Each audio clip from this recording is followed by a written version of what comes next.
The next time you hear someone complain about capitalism, consider this. The percentage of people living at starvation-level poverty has fallen 80% since 1970. Before then, more than 1 in 4 people around the world were living on $1 a day or less. Today, it's about 1 in 20. This is the greatest anti-poverty achievement in world history. So, how did this remarkable transformation come to pass? Was it the fabulous success of the United Nations? The generosity of U.S. foreign aid? The brilliant policies of the International Monetary Fund and World Bank?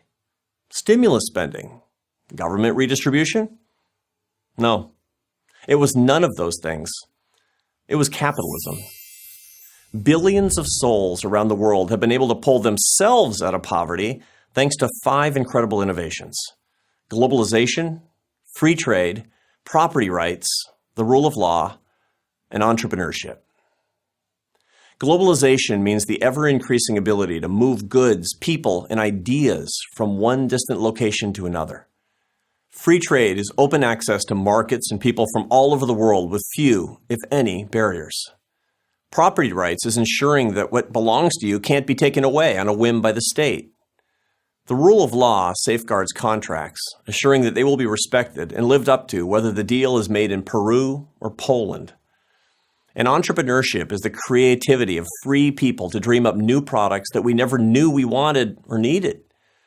It's worth noting that in places like East Asia, these 5 things were all made possible by the historic peace after World War II that resulted from America's global diplomatic and military presence. Let me put this in a slightly different way. The ideals of free enterprise and global leadership, central to capitalism and American conservatism, are responsible for the greatest reduction in human misery since mankind began its long climb from the swamp to the stars. This remarkable progress has been America's gift to the world.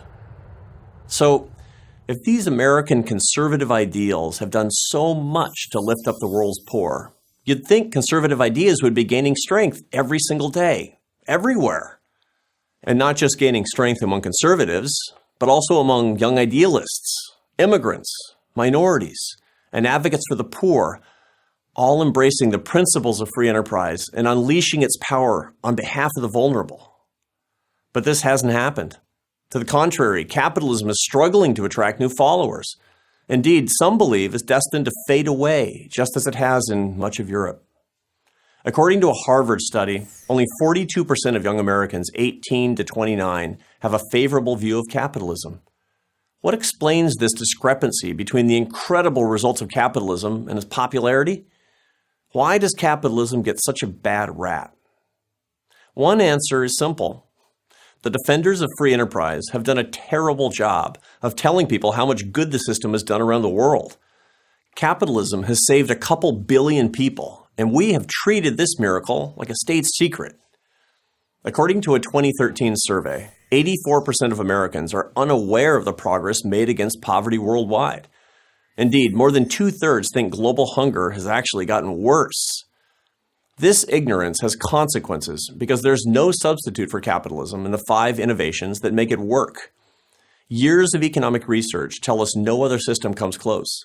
Certainly not communism, not even socialism. You need a system that works while you sleep. One that creates the foundations of human prosperity without central planning or benevolent bureaucrats. More capitalism, more growth.